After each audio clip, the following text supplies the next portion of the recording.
Good morning, this is Spirit Journey.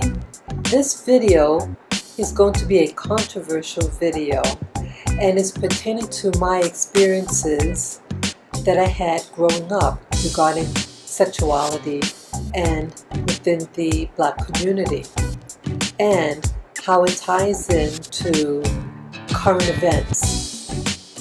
I recently posted a video, a 4-part video, about 2 days ago, and it's pertaining to a logo that I saw.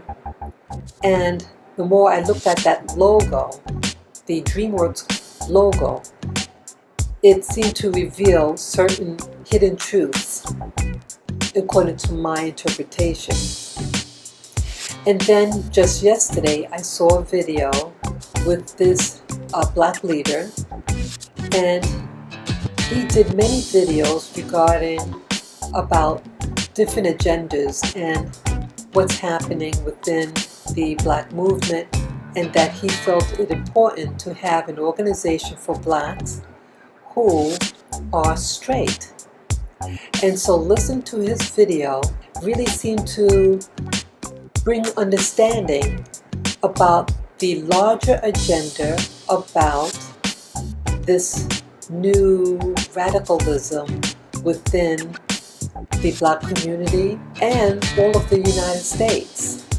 And so this morning, with all those thoughts in my mind regarding this YouTuber and my posting this video about 2 days ago, I thought to myself, let me do this video and discuss about my personal experiences.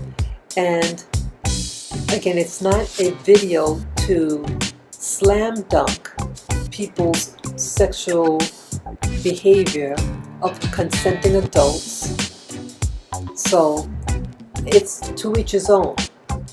But I felt it important to let people know what my experiences were and are, so that you are equipped or better equipped in handling these potential events. So the video that I'm going to now show, it's an audio diary that I did, and so there won't be any animation, just audio. So I might put a picture on it, so that you have something to look at. But either way, it's an audio tape and it's long. But I encourage you to listen to all of it, but in little bits and pieces, maybe 10 minutes one day, then maybe another 10 another time. If you're able to sit through the whole thing, listen to the whole thing. And it at times gets a little all over the place. But my central theme is about pretense and motive behind some people, and for you to see patterns of human behavior and what these patterns could represent. Okay? So I hope you enjoy this video. Bye-bye. Good morning. It is 8:10 in the morning, and I wish to share something with you guys, something that I perceive, and it's going to sound all over the place, but let me just say this up front, that the ultimate destination of this movement that's being pushed on the world is about pedophilia. You heard me right. Pedophilia. For those of you who don't know what that word means, it is a word that means the practice of sexualizing little children in activities that is done against them by adults. That is pedophilia. I was prompted to do this video through watching videos on this person on YouTube, and I thought what he had to say was very telling, and he said it point blank. And the series of his videos seem to suggest just that. But coincidentally, that was yesterday. But coincidentally, the day before yesterday, I posted 4 videos. They were short videos, and it focused on this. I forget how I came upon it, but it's this logo. It's called DreamWorks. It's a production company by Steven Spielberg. It's just something, it came to my mind, and I know something that I saw made me remember about this video. But either way, those of you who don't know the DreamWorks video logo, it's of a young pre-pubescent boy that has a fishing line being drawn into the water with clouds all over. So you feel like you're in a dreamy state, soothing music, and then you see the child sitting on a crescent moon and one leg dangling down. And then the revelation about that logo started clicking certain awarenesses about that photo. Now the boy is fishing, but yet he's sitting on a crescent moon like a hook, and the child is the bait. Who is he on a baiting for? Who is he trying to lure? And that's when it clicked that it's about pedophilia and want you to participate in its dream, a dream society of pedophilia. With pedophilia is any age of sexual consent, and that's how I think ancient Greece felt. They went that route, and their whole society crumbled.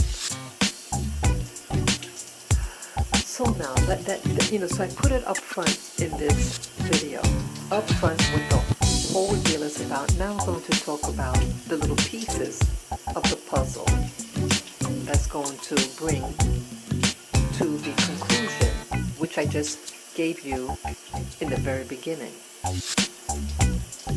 Growing up,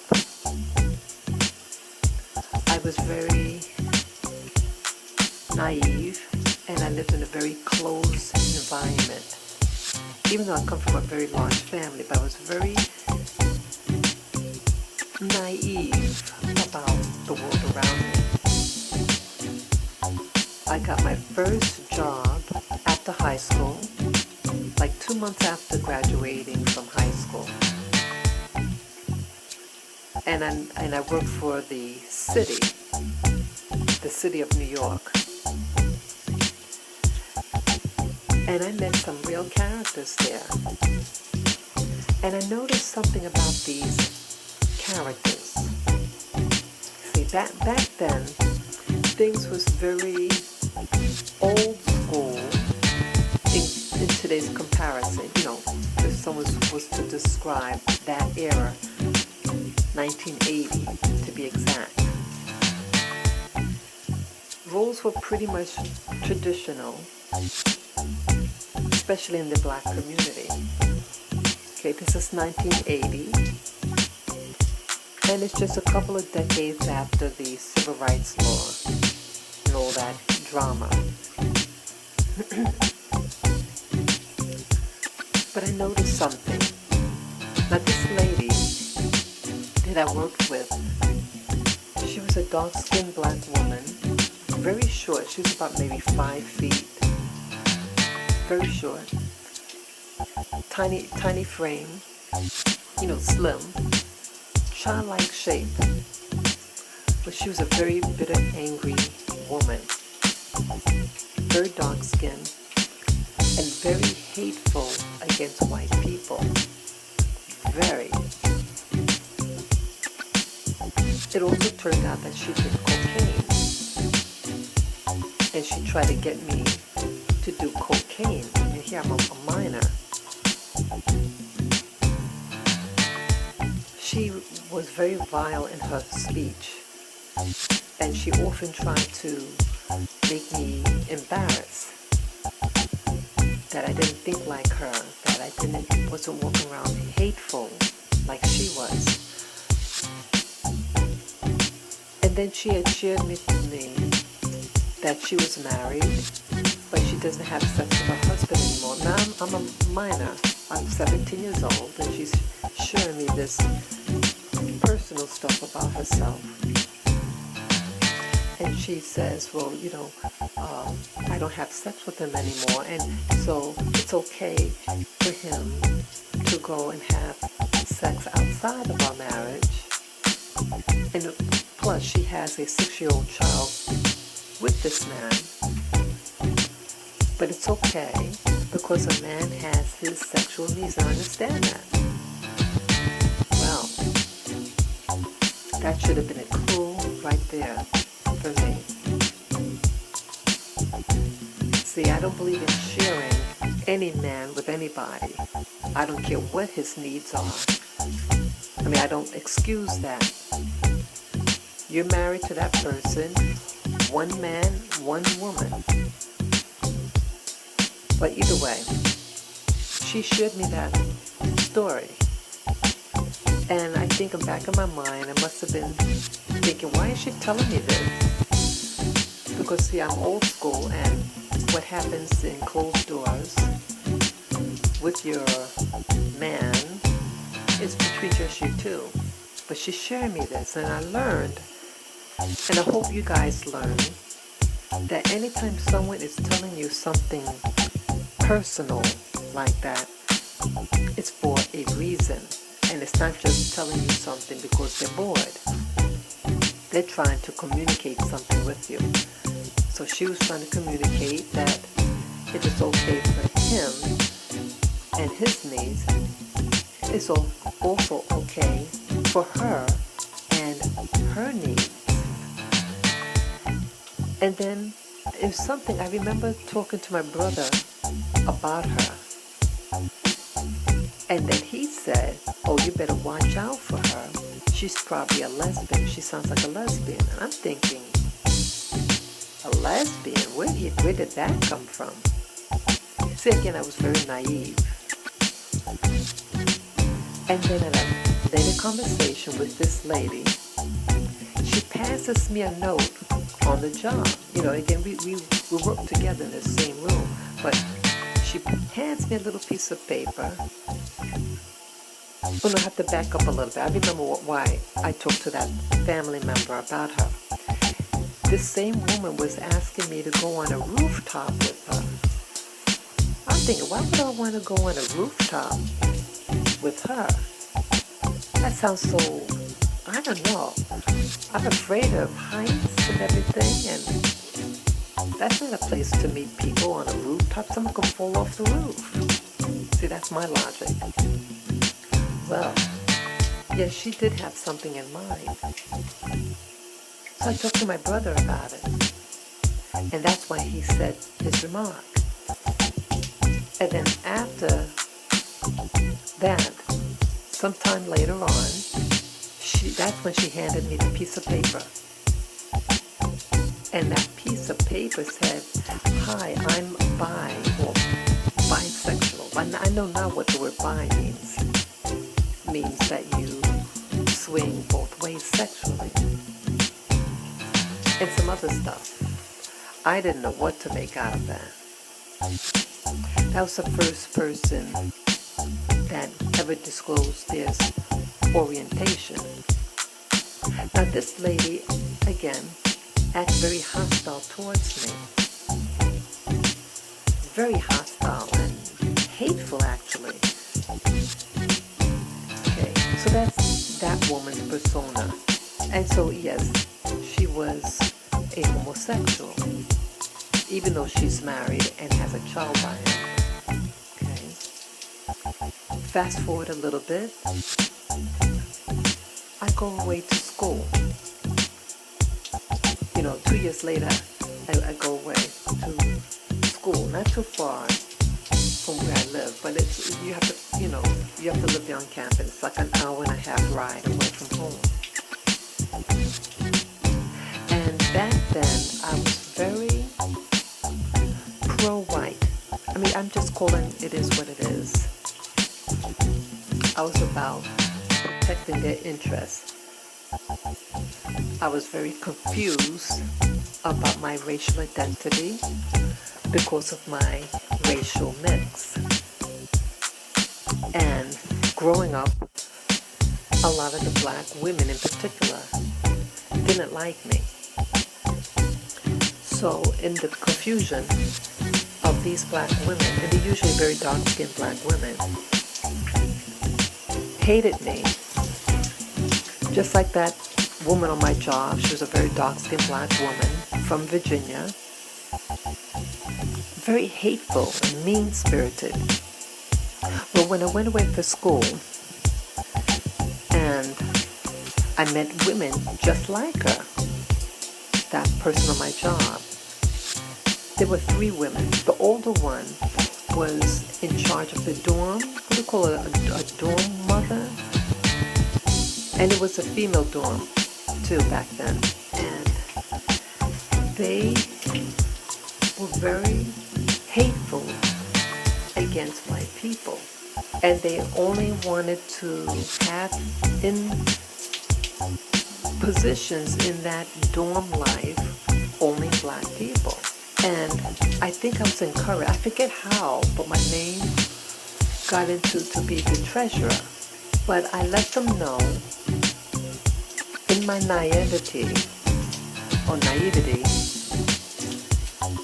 my stance,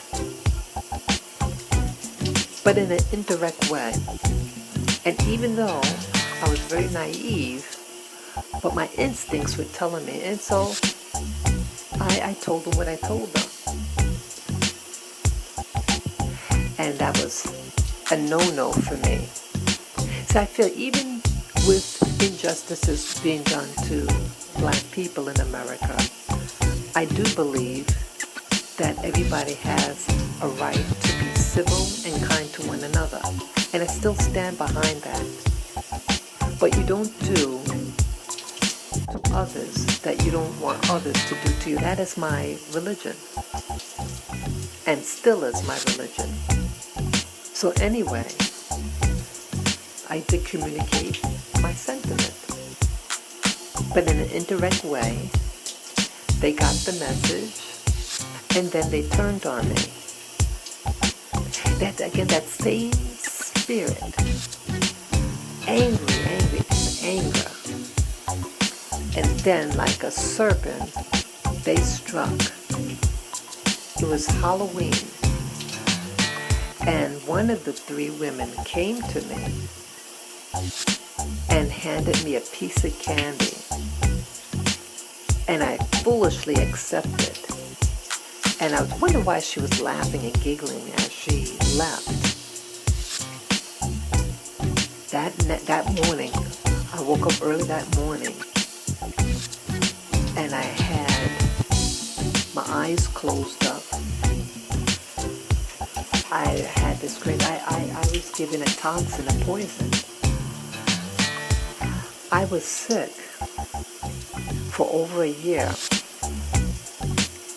I hid it from my family. I wore a tourniquet because I had this thing on my neck for years, I know it was over a year. The initial eye swollen. I don't know how many days. I mean, my parents didn't see that. And I realized what happened. Okay, I'm going to fast forward now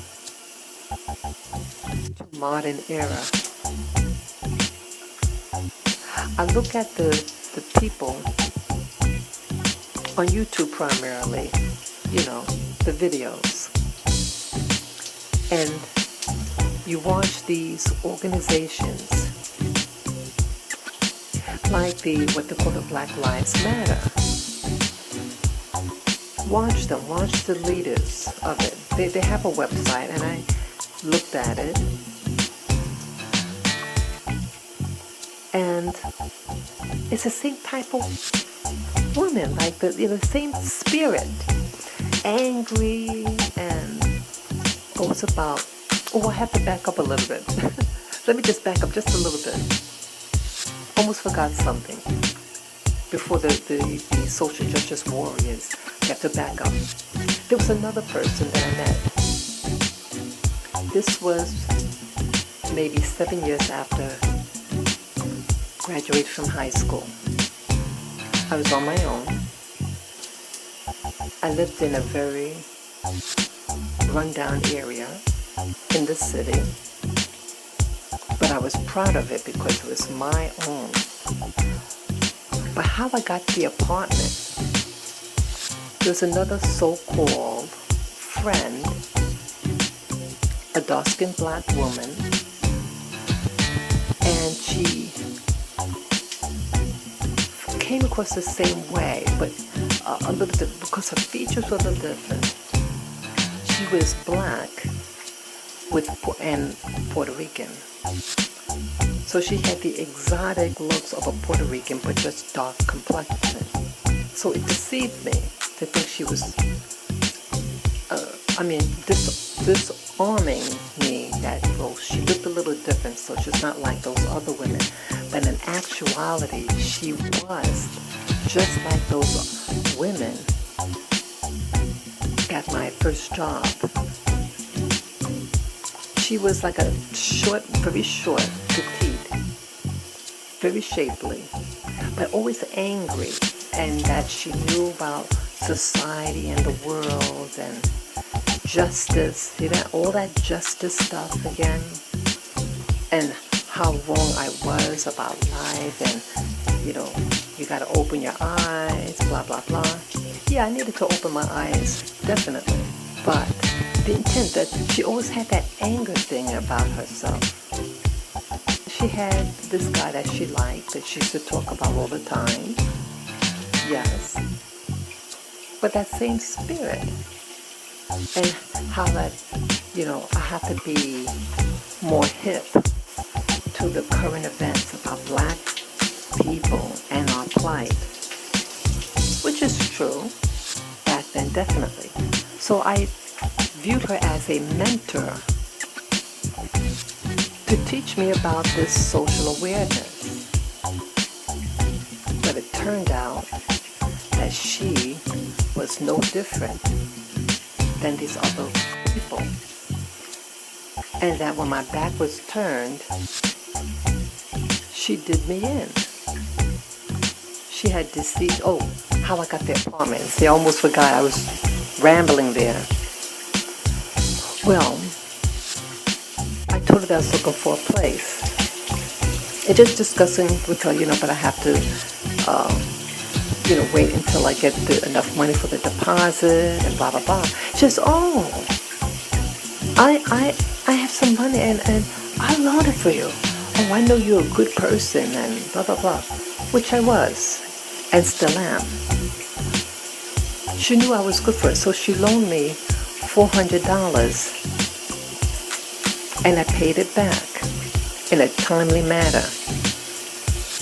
But it was an adjustment because I lost my job, came to a house, so I just lost my job, but I'll be getting the unemployment insurance, and so since I can't give you money weekly, to pay off the money, I get paid every 2 weeks.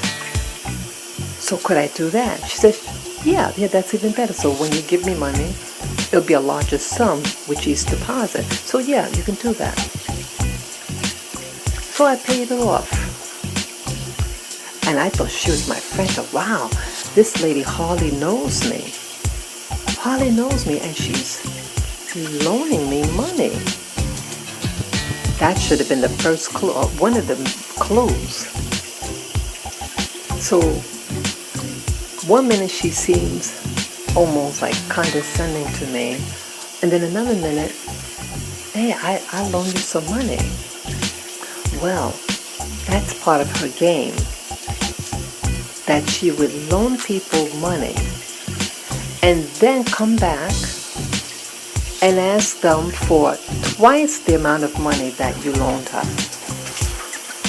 When I was moving to the military, she was very insistent and was intimidating me that I should give her $800 or $850. She didn't need. This was her game. I discovered that she did this to other people, and that she learned that behavior from somebody else that she started complaining about. She had shared with me some years after this incident. So, I loaned her the money.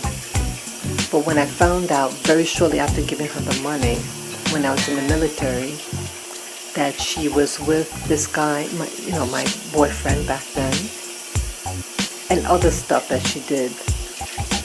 So I wrote her a note and said, I don't think our friendship is going to stay friends. And let me know how you're going to pay me back. Start paying me back the loan that I gave you. But that was a big mistake. She rebelled against me. I went and I saw her in person. I had to take leave from the military to get back my money. And she turned on me like a real vicious creature. I could only speculate her reason behind this, about the money, and about doubling the amount. I was just wondering whether or not, even though this is in the 1980s, whether she's using this extra money for some type of organization. Something like what they have now, these social justice warriors. And as you'll hear, that she was involved in some organization, and I'll explain that later. So a little fast forward from that point. 11 years passed, and she was still living in the same place, so I went and put a note under her door. Like an old time, said, hey, I'm back in the neighborhood, just visiting. She allows me to visit her, and I got my money back. She wasn't even going to give me the whole amount, but I convinced her. And that's when I learned about that she had learned this behavior about the money thing from other people. But then, what I learned about her when I got access to a computer, I didn't always know her name. I just knew her first name, what she was called on the street. I didn't know her full name, and then when I was there, I saw a correspondence and it had a last name. And then I went on the internet, and on that internet site of hers, it could have been a Facebook, I'm not sure. It must have been Facebook. And it only had one reference. Like someone might put like a link to their website, And that link to the website was a lesbian organization. And I remember growing up, when I first met her, she would keep on saying about, oh, I like men, or I don't want people to think I'm this and that. And I'm wondering, why is she acting like that? I never thought in terms like that. Well, you have people that have double lives. They want people to see their persona, but they're really about something else. And again, people could have and like whatever what they like. That is your freedom and right. And that's not what this is about. You're an adult. You have a right to live your lifestyle that you want. So it was exposed about what she was and her activism, but she was of that lifestyle and hid it. I started noticing other trends with people. Oh yeah, like what I was going to say, these social warriors, just whatever you call them. A similar thing like the Black Lives Matter. Now, you have these people, and they are promoting that freedom for blacks and equal opportunity. And on the surface, it sounds good. Yes, as a person of color, sure, I want that like everybody else. But the extreme militancy and the anger, and I watched videos with the women behind this movement and how their behavior is very reminiscent of those women from the lady on my first job, the ladies from that college when I went away. But yeah, that severe militancy and aggression. See, it's okay to promote that you want social justice, but they're doing things through violence, and that I'm not in favor of. If they don't touch you, you don't touch them. And that also is my religion. But they're going above and beyond and doing physical violence and then going up to people's face and using these techniques. And I noticed something else, like how they talk. This aggressive, like a bark, like a pulse, and it's boom, and they say what they say, but it's like to shake you. And I even noticed even the whites who are in this social justice warrior, Black Lives Matter movement, they do the same thing. It's like a bark, and they do it with like a pulse up in your face. So that's another characteristic that they have, and it's a psychological warfare technique. So you have this wild behavior. And then I also remember this other thing growing up. It was just before I entered the military, and I had two cats, to find homes. Now this woman, this so-called friend that I had back then that turned out to be a lesbian, or a lesbian that sleeps with men, she introduces me to someone who she knows. She was very courteous, very much into Black awareness, and that's good because I wanted to know about my Black heritage, because I didn't know who I was racially, and they were much older. Both ladies were about 19 years older than me. So they were in their 40s and I was in my 20s. And she does take two of my cats. She was very polite. She says, oh, you could, when you're in the military, if you want want to come and visit, please feel free to do so. So we exchanged correspondence, and I wanted to go visit. She even let me stay in her place. I was to stay there for a couple of days. And then it comes out why she was very open. She was a lesbian. She had a picture on the wall. And I said, and I think in the background had these posters. Like she's in a what do you call it? Not parade, what do you call it? A demonstration. And I think it said about the gay such and such. I said, wait a minute.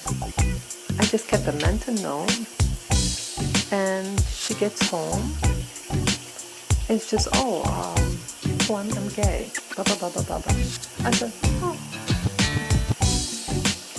I didn't know what to make out of it. And this was, again, the second person, black person that I met. So again, the characteristics that these women have, that they all seem to be focused on black liberation,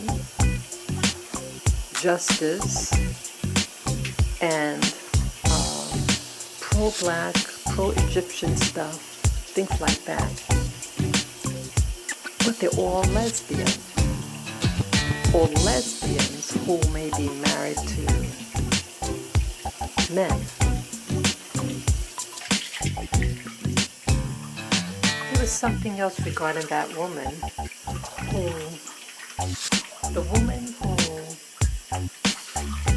adopted my cats that I had when I entered the military. And she was very friendly, and I wondered why she was so friendly. Now, I thought if she wants to choose this life, so that's her business. She was nice enough to take in my cats. She was nice enough to have me in her home as her guest when I was on leave in the military.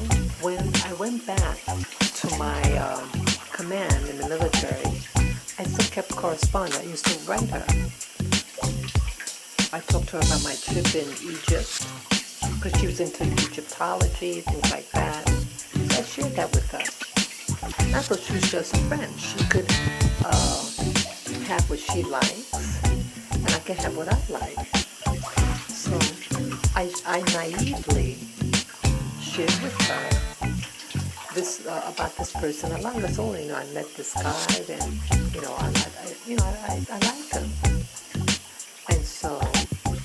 And anyway, nothing ever came out of that relationship either. Nothing ever happened, but I liked him. And I didn't know that was going to upset her, because she shared with me what she likes. And I just shared with her what I like. We were both adult women. And I thought her friendship was legit. Then when I finished my term in the military, I looked her up. I gave her a call, and she was like hostile on the phone. And she said, well, it's not a good time. I said, well, when would be a good, if not today, could I come tomorrow or something? I said, she says, no, it's not a good time. And then I finally said, well, when would be a good time for me to come by? She said, never. And then she slammed the phone on me. So,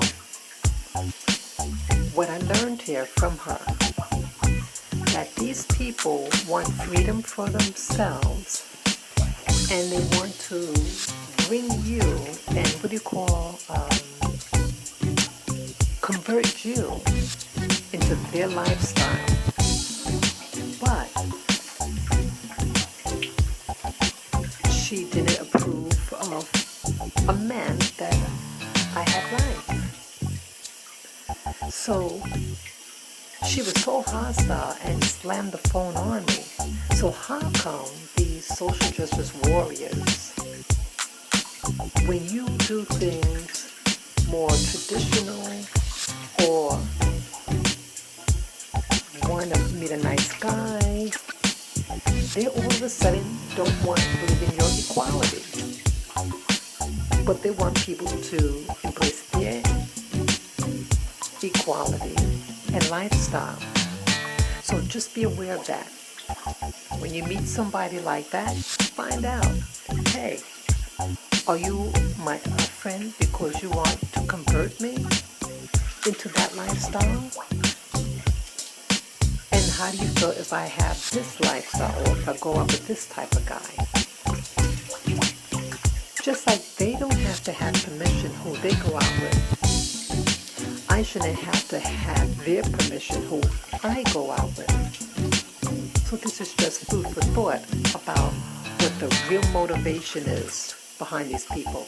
They're not your friend, and they don't love what you represent, especially if you want to represent something wholesome and honest. There's no honesty in them, and they're not about equality. Military. I went to one of the, meeting, what do you call it, like a therapy session, a group session with different ladies. And one of the ladies in this, she was violated in the military. But you know what else? She worked for the FBI. I think I mentioned that because, and what I'm getting at is that a lot of these black organizations, even the therapy sessions for blacks, I believe they're all being monitored. She came out with it, and she came out with it because one of the ladies mentioned something that was illicit, something that you can get in trouble of in the law. So she said, look, I'm letting you know I work for the FBI, and so I'm letting you know because I will have to do my job. So never again did they mention anything that might be compromising in her presence. So she was very angry all the time. And understandably, because she was violated in the military more than once. But one thing about her, she mentions also, she said, I'm a lesbian. And then I said, well, I don't understand how you say that you're a lesbian if you're married to this guy. And I still don't understand it. So people seem to be double dipping and claiming to be one thing but living like something else. I find that very problematic. Be what you want to be. Do what you want to do. But be consistent. Live the lifestyle that you claim that you represent. I remember this other incident regarding these two women. This other woman was from college, and the other woman was from the island of St. Thomas. Now the woman in St. Thomas, she was a woman from church. I used to belong to this church. It was in a house next door to me. The pastors were white from the mainland, and the lady in particular, well, both of them were from the mainland. Actually, one was white and one was black, and they were roommates. And then I remember, I didn't have a car yet, but I was working so that I was saving money to buy my car. And I remember this person on my job, she was a security guard who her post was outside in the booth. And one day the ladies came to pick me up, because I eventually moved in with these ladies. I had to move from the house that I was living at, that was next door to the church, where I met these ladies, and they had a place in some other location. And so they went to pick me up at my job, and the lady at the booth said, be very careful about those women. Especially, she mentioned one of them. So I thought it was odd what she was saying. Wow. Here, a security guard sensed that something was wrong, and I did it because I was very naive and very trusting. I thought, well, if people are Christian and go to, I was a new Christian, I was very idealistic, and that only good people in church. Well, it turned out that the black lady was a lesbian, but a former lesbian. She confessed that, well, I used to be, and then came into God. The other lady was involved with a black man, and very bitter. He had died, and she was taking it on me, the white one, very, very bitter. And they had a pretense. The black one was asking me for money, and I wanted to make a friend, okay? She says, oh, I'll pay you back in 2 weeks. And I should have said in hindsight, well, if you could wait 2 weeks, you don't have to ask me to loan you the money.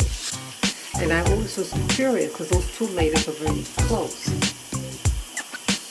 So I'm wondering, she says, and don't tell her that I'm asking you for the money. And that should have been another clue. Well, I loaned her the money.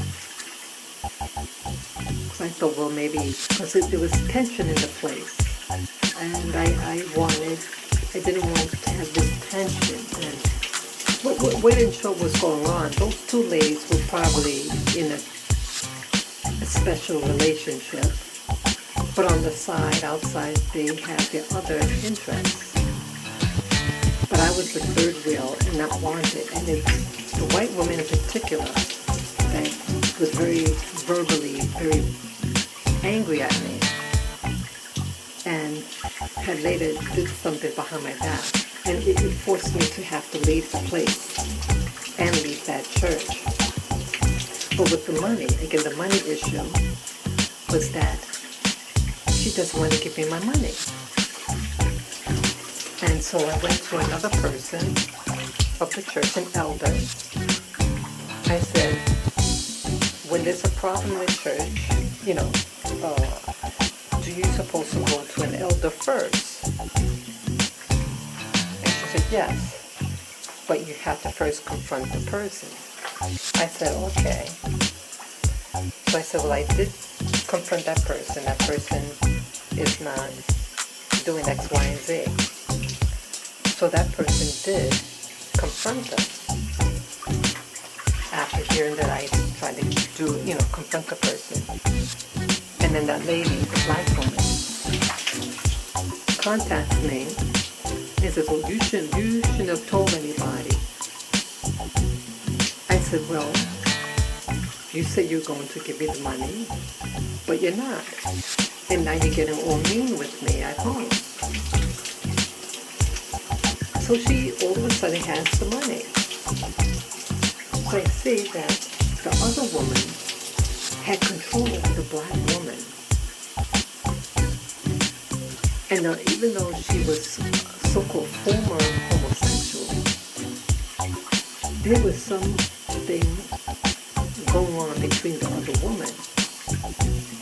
And then when I came in, and again, these were extremely overweight women. And back then I was very, very skinny. And I realized now I was in the lion's den. And those women knew what I stood for and knew that they couldn't get involved sexually with me there. And I'm not interested in any threesome either.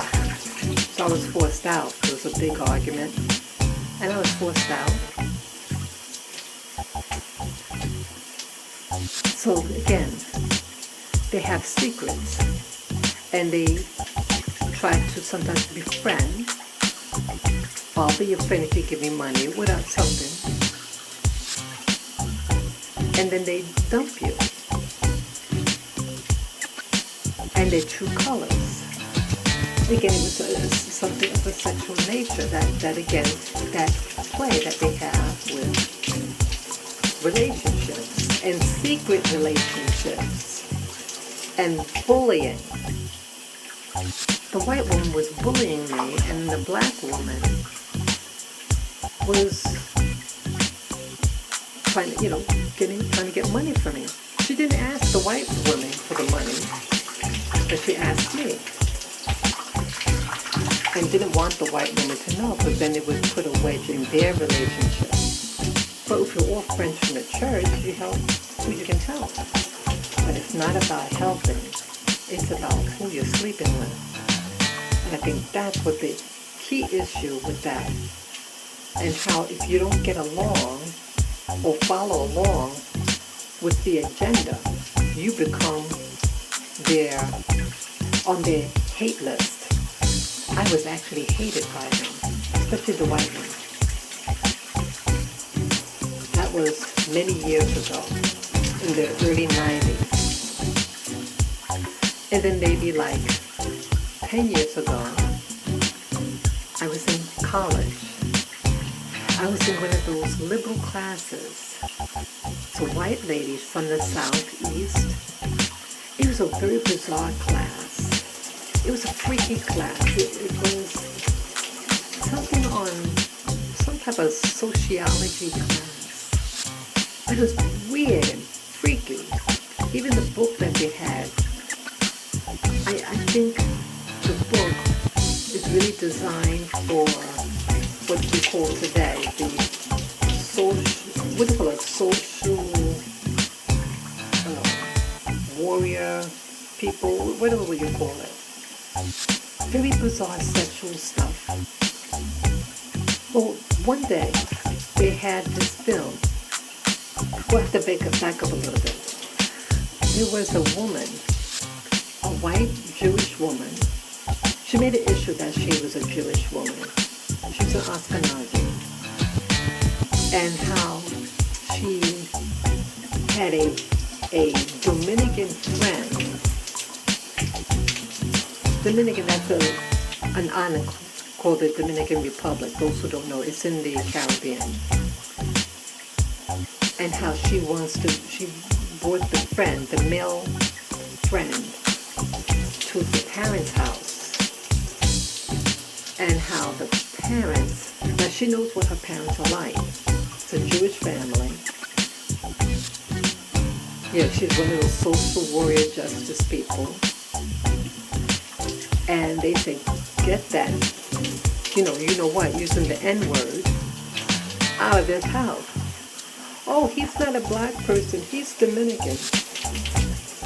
What a very foolish statement to say. So she is now she claimed also in the classroom that she's a lesbian, and how she's not prejudiced, and she even brought a Dominican man to meet her parents. She knows what her parents are like. Why would you do that to a person? Why would you invite a black person / Dominican to your racist parents? Why I mention this story is that some white social justice warriors want you to think that they're including you in their life, but they're using you to fight their parents or society. And she doesn't care who she hurts. I know I would not want to be invited to anybody's home knowing that their parents at least warning, you should at least warn the person, hey, my parents are this way. So I'm letting you know. She didn't even do that. But she was like, show off. See, I like bringing black people, my racist, the white Jewish parents' household. And you know what else in that class? So it's weird. This film that we were watching was a film. Remember that they had this thing called the beauty pageants for little children.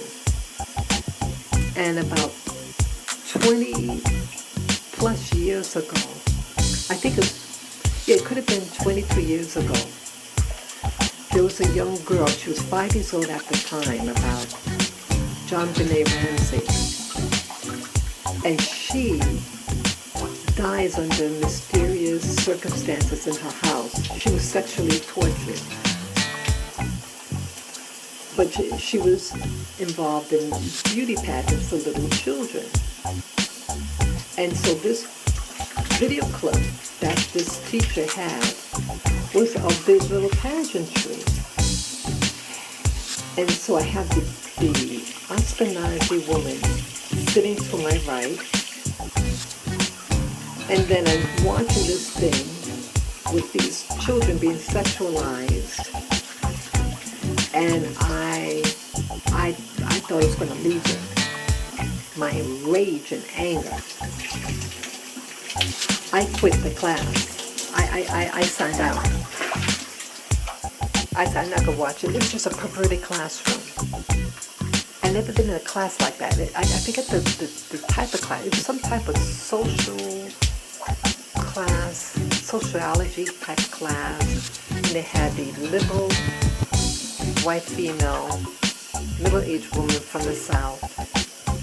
And then you get the other woman who likes to show off about her being lesbian, and she has black friends that she brings to her parents' house so they could verbally humiliate them. So, when I resigned, they still had other classes.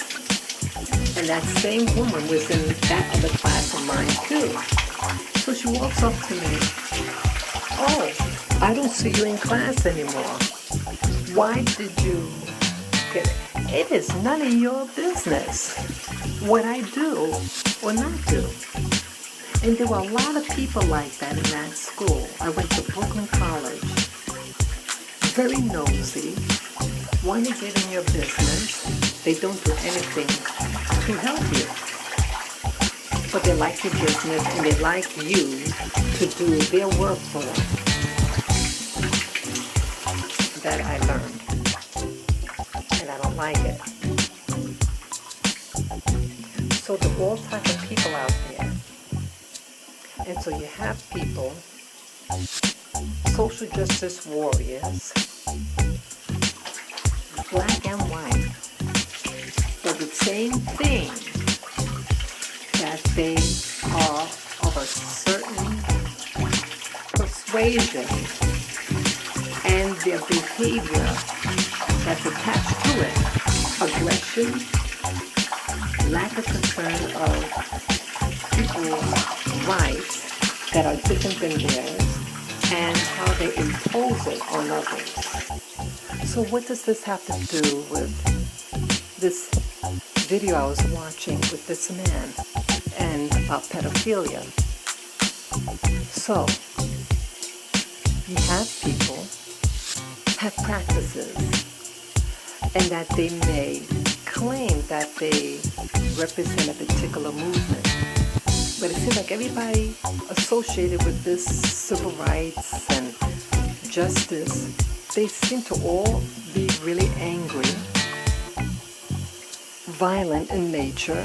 Violence means punching, kicking, spitting, cursing at others, even though they're not being physically threatened by these other people.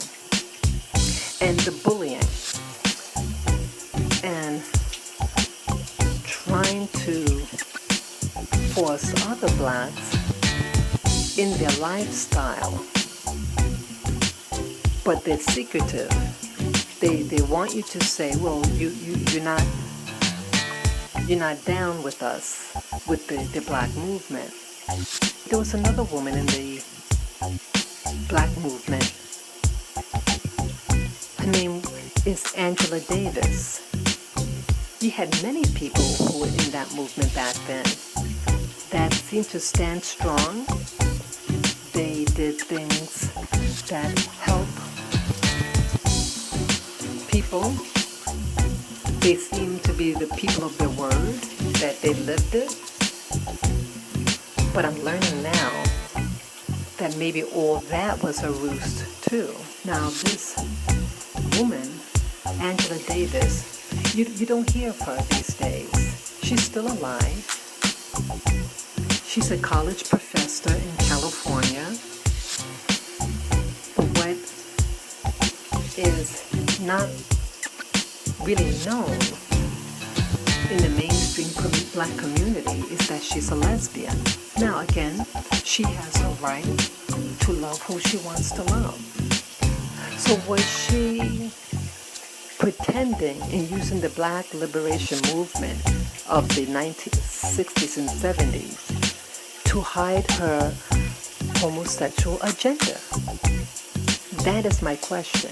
See, again, all those ladies have something in common. A pro-militancy for black people, or what they call equal rights. But they all seem to share that in common.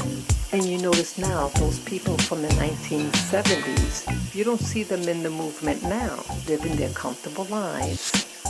And I'm wondering whether or not this whole thing of the 1960s and 70s, whether it was really a movement to bring in the alternative lifestyle.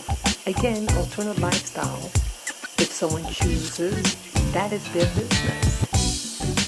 But when someone is trying to socially change you to accept the behavior and call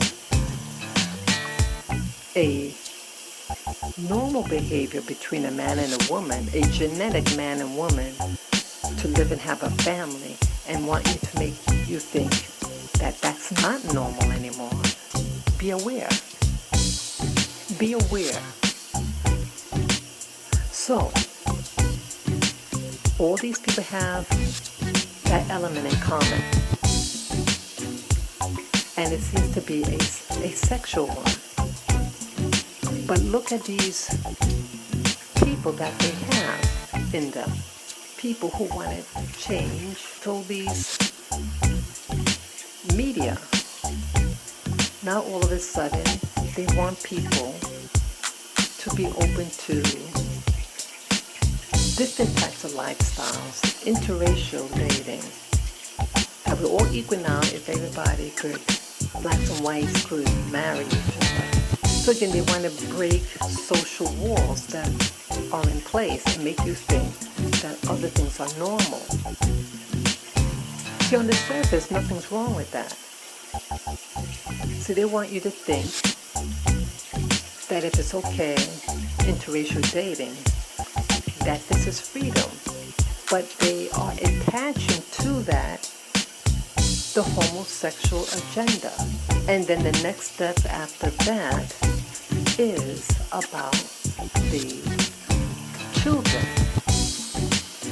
They want to introduce younger and younger kids, but like in the early 80s, the what they call the Brat Pack. Not to get confused with the Rat Pack of the 1950s. And one of the guys of this Brat Pack confessed that Hollywood is filled with pedophiles and about sexualizing children, and that it happened to him. So look at television, the music industry, and the singers that are coming out are becoming younger and younger looking. but their behavior is becoming more and more sexualized. So what is the next step? That guy already let you know. It's about having sex with children. It's about pedophilia. So, all these things always seem to attach. It's up to the black community, to the black cause, but it's always about their agenda. Even Frederick Douglass, the runaway slave, he used to be married to a black woman. I think he had a child with her. The wife dies, and then in his later years, he marries a white woman. But this white woman had an agenda also. She was about the women's right movement. See that? See, I'm trying to tie in all the pieces. So even back then, post-slavery, that you have an outsider, something outside of these social norms of that black community being introduced at an early stage to help their movement. And then again, there was a women's rights movement in the 1970s that piggybacked with the black movement again for civil rights. And that a lot of these women and whites were involved were lesbians, and it helped catapult their movement. And then you have Obama, who passed the law giving homosexuals the right to marry other homosexuals. And so again, they used a black person, Obama, who's half and half, to make this happen. So again, it's using blacks for this new sexual agenda.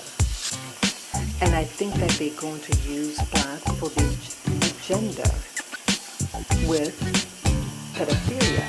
They're already putting it in the church. Like Eddie Long, his alleged practices with young boys. So they're getting into the heart of the black cultural institutions to do this and to get this acceptance. So they want to introduce this type of lifestyle.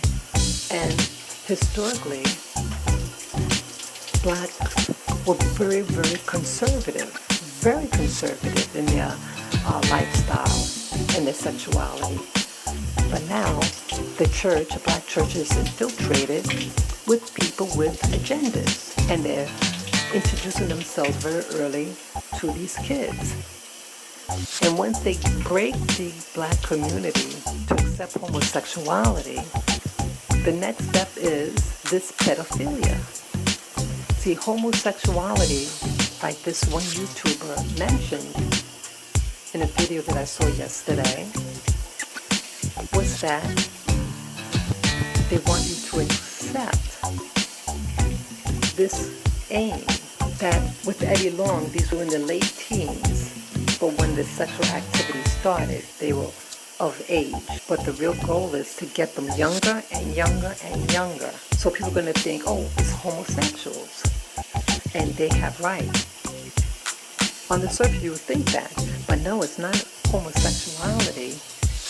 They want access to your children at a younger age, so it's pedophilia.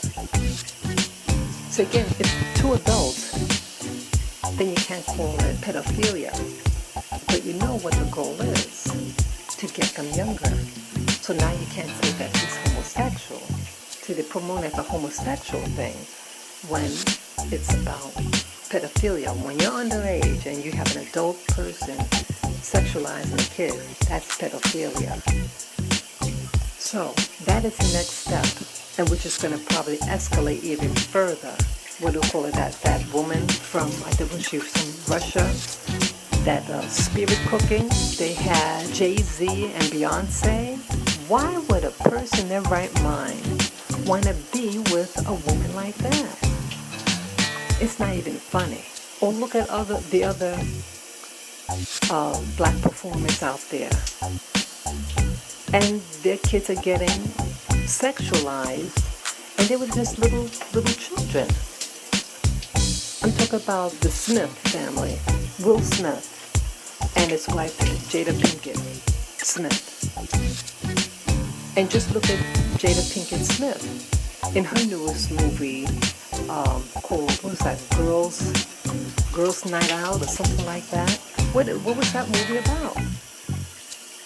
It was over-sexualized to a perversion, in my opinion. And then her children acting like they're in that alternative lifestyle, being sexualized at an early age. They're using the performers, the actors, and the singers to promote this perversion. And a lot of people watch American television, listen to American music.